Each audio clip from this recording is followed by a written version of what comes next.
नमस्कार दोस्तों, आज मार्गशीर्ष यानी अगहन माह की संकष्टी गणेश चतुर्थी है। इस दिन गणेश चतुर्थी की कथा सुनना बहुत ही शुभ माना जाता है, जिससे जीवन में शुभ फलों की प्राप्ति होती है। मार्गशीर्ष अगहन माह संकष्टी चतुर्थी व्रत कथा। दोस्तों, कथा को पूरा जरूर सुने, आधी अधूरी कथा का फल नहीं मिलता। माता पार्वती जी ने गणेश जी से पूछा कि अगहन कृष्ण चतुर्थी संकटा कहलाती है, उस दिन किस गणेश की पूजा किस रीति से करनी चाहिए। गणेश जी ने उत्तर दिया कि हे हिमालय नंदिनी, अगहन में पूर्वोक्त रीति से गजानन नामक गणेश की पूजा करनी चाहिए। पूजन के बाद अर्घ्य देना चाहिए। दिन भर व्रत रहकर पूजन के बाद ब्राह्मण को भोजन कराकर जौ, तिल, चावल, चीनी और घृत का शाकला बनाकर हवन करावें तो वह अपने शत्रु को वशीभूत कर सकता है।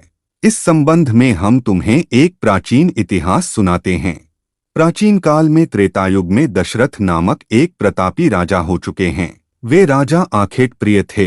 एक बार अनजाने में ही उन्होंने एक श्रवण कुमार नामक ब्राह्मण का आखेट शिकार करने में वध कर दिया। उस ब्राह्मण के अंधे मां बाप ने राजा को शाप दिया कि जिस प्रकार हम लोग पुत्र शोक में मर रहे हैं, उसी भांति तुम्हारा भी पुत्र शोक में मरण होगा। इससे राजा को बड़ी चिंता हुई। उन्होंने पुत्रेष्टि यज्ञ कराया। फलस्वरूप जगदीश्वर राम ने चतुर्भुज रूप से अवतार लिया। भगवती लक्ष्मी जानकी के रूप में अवतरित हुई। पिता की आज्ञा पाकर भगवान राम ने सीता और लक्ष्मण के साथ वन में खरदूषणादि राक्षसों का वध किया। इससे क्रोधित होकर लोगों को रुलाने वाले रावण ने सीता जी का अपहरण कर लिया। सीता जी के वियोग में भगवान रामचंद्र जी ने पंचवटी त्याग कर दिया और ऋष्यमुख पर्वत पर पहुंचकर सुग्रीव के साथ मैत्री की। तत्पश्चात सीता जी की खोज में हनुमान आदि वानर तत्पर हुए। ढूंढते ढूंढते वानरों ने गिद्धराज संपाति को देखा।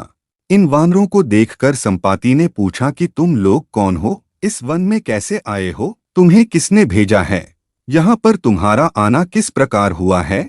संपाति की बात सुनकर वानरों ने उत्तर दिया कि भगवान विष्णु के अवतार दशरथ नंदन राम जी, सीता जी और लक्ष्मण जी के साथ दंडक वन में आए। वहां पर उनकी पत्नी सीता जी का अपहरण कर लिया गया है। हे मित्र, इस बात को हम लोग नहीं जानते हैं कि सीता कहाँ है, और हम लोग सीता जी का पता लगाने आए हैं। उनकी बात सुनकर संपाति ने कहा कि तुम सब रामचंद्र के सेवक होने के नाते हमारे मित्र हो। जानकी जी का जिसने हरण किया है और वह जिस स्थान पर है वह मुझे मालूम है। सीता जी के लिए मेरा छोटा भाई जटायु अपने प्राण गंवा चुका है। श्री रामचंद्र जी के चरण कमल का स्मरण कर हमारे भाई ने अपना शरीर त्यागा है। यहाँ से थोड़ी ही दूर पर समुद्र है और समुद्र के उस पार राक्षस नगरी है। वहाँ अशोक के पेड़ के नीचे सीता जी बैठी हुई है। आप लोगों को उतनी दूर नहीं दिखाई पड़ सकता, लेकिन मेरी दृष्टि तेज है। रावण द्वार अपहरित सीता जी मुझे दिखाई दे रही है। मैं आपसे सत्य कह रहा हूँ, अभी वानरों में हनुमान जी अत्यंत पराक्रमशाली हैं, अत उन्हें वहां जाना चाहिए। अन्य कोई भी इस कार्य में समर्थ नहीं है। संपाति की बात सुनकर हनुमान जी ने पूछा कि हे संपाति, दुस्तर समुद्र को मैं किस प्रकार पार कर सकता हूँ। हमारे सब वानर उस पार जाने में असमर्थ हैं, तो मैं ही अकेला कैसे पार जा सकता हूँ। हनुमान जी की बात सुनकर संपाति ने उत्तर दिया कि हे मित्र, आप संकटनाशक गणेश चतुर्थी का व्रत कीजिए। उस व्रत के प्रभाव से समुद्र को क्षण मात्र में पार कर लेंगे। संपाति के आदेश से संकट चतुर्थी के उत्तम व्रत को हनुमान जी ने किया। हे देवी, इसके प्रभाव से क्षण भर में समुद्र को लांघ गए। इस लोक में इसके समान सुखदायक दूसरा कोई व्रत नहीं है। श्री कृष्ण जी कहते हैं कि महाराज युधिष्ठिर, आप भी इस व्रत को कीजिए। इस व्रत के प्रभाव से आप क्षण भर में अपने शत्रुओं को जीतकर संपूर्ण राज्य के अधिकारी बनेंगे। भगवान कृष्ण का वचन सुनकर युधिष्ठिर ने गणेश चतुर्थी का व्रत किया।